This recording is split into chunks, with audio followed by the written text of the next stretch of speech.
ನಮಸ್ಕಾರ, ನಾನು ಹುಲಿಕಲ್ ನಟರಾಜ್ ಮಾತನಾಡ್ತಾ ಇದ್ದೀನಿ. ನಮ್ಮ ದೇಶದ ಕೆಲವು ಸಾಮಾಜಿಕ ಸಮಸ್ಯೆಗಳಲ್ಲಿ HIV ಸೋಂಕು ಕೂಡ ಒಂದಾಗಿದೆ. ಒಬ್ಬ ವ್ಯಕ್ತಿಯ ಸಮಸ್ಯೆಯಾಗಿರುವುದಲ್ಲದೆ ನಮ್ಮ ಸಮಾಜದ ಅಭಿವೃದ್ಧಿಗೆ ಸವಾಲಾಗಿದೆ.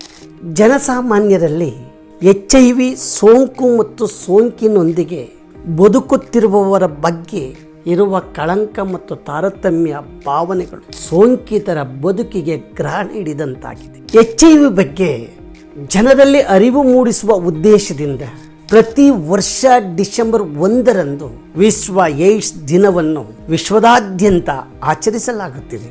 HIV 4 ವಿಧಾನಗಳಲ್ಲಿ ಮಾತ್ರ ಹರಡುತ್ತೆ.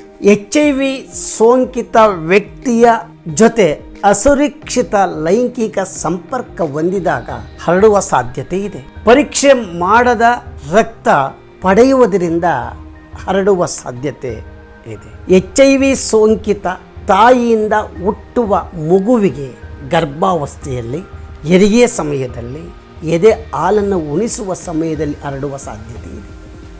HIV ಸೋಂಕಿತ ಸೂಜಿ ಸಿರಂಜ್ಗಳನ್ನು ಸಂಸ್ಕರಿಸದೆ ಬಳಸುವುದರಿಂದ ಹರಡುವ ಸಾಧ್ಯತೆ ಖಂಡಿತ ಇದೆ. HIV ಬಗ್ಗೆ ಸರಿಯಾದ ಮಾಹಿತಿಯ ಕೊರತೆ, ಲೈಂಗಿಕ ವಿಚಾರಗಳ ಬಗ್ಗೆ ಅತ್ಯಂತ ಗೌಪ್ಯತಾ ಮನೋಭಾವ, ಸಹವರ್ತಿಗಳ ಒತ್ತಡ, ಅಪಾಯಕಾರಿ ನಡವಳಿಕೆ, ಬದಲಾಗುತ್ತಿರುವ ಸಾಮಾಜಿಕ ಮತ್ತು ಕೌಟುಂಬಿಕ ವಾತಾವರಣ, ಬದಲಾಗುತ್ತಿರುವ ಮೌಲ್ಯಗಳು ಮತ್ತು ನೀತಿಗಳು, ಪ್ರಮುಖವಾಗಿ ಇತರರಿಂದ ಲೈಂಗಿಕ ಶೋಷಣೆ.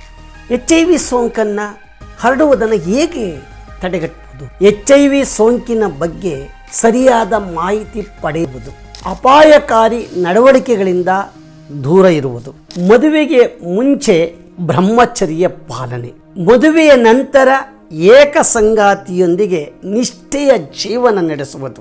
ಒಮ್ಮೆ HIV ಸೋಂಕಿತ ಅಂದ ತಿಳಿದ ಕೂಡಲೇ ART ಕೇಂದ್ರಕ್ಕೋಗಿ ಉಚಿತ ಚಿಕಿತ್ಸೆ ಪಡೆಯುವುದು ಪ್ರಮುಖವಾಗಿದೆ. 2030ಕ್ಕೆ ನಮ್ಮ ದೇಶವನ್ನು HIV ಏಡ್ಸ್ ಮುಕ್ತ ದೇಶವನ್ನಾಗಿ ಮಾಡಲಿಕ್ಕೆ ನಮ್ಮ ಆರೋಗ್ಯ ಇಲಾಖೆ ಟಂಕ ಕಟ್ಟಿ ನಿಂತಿದೆ. ಬನ್ನಿ ನಾಗರಿಕ ಬಂಧುಗಳೇ, 2030ಕ್ಕೆ HIV ಮುಕ್ತ ಭಾರತವನ್ನಾಗಿ ಮಾಡೋಣ. ಇದಕ್ಕೆ ನಿಮ್ಮೆಲ್ಲರ ಸಹಕಾರ ಅತಿ ಮುಖ್ಯವಾಗಿ ಬೇಕಾಗಿದೆ. HIV ಬಗ್ಗೆ ಅತಿ ಹೆಚ್ಚು ತಿಳ್ಕೋಬೇಕು ನನಗಿದ್ರೆ ನಮ್ಮ ಸಹಾಯವಾಣಿ 1097ಗೆ ಕಾಲ್ ಮಾಡಿದರೆ ಸಾಕು. ಬೆಂಗಳೂರು ಗ್ರಾಮಾಂತರ ಜಿಲ್ಲೆ HIV ಏಡ್ಸ್ ನಿಯಂತ್ರಣ ಘಟಕ ಇದರೊಂದಿಗೆ ಪಾಲುದಾರರಾಗಿದೆ. ಬನ್ನಿ HIV ಏಡ್ಸ್ ಮುಕ್ತ ಭಾರತ ದೇಶವನ್ನಾಗಿ ಮಾಡೋಣ 2030ಕ್ಕೆ. ನಮಸ್ಕಾರ, ನಾನು ಹುಲಿಕಲ್ ನಟರಾಜ್.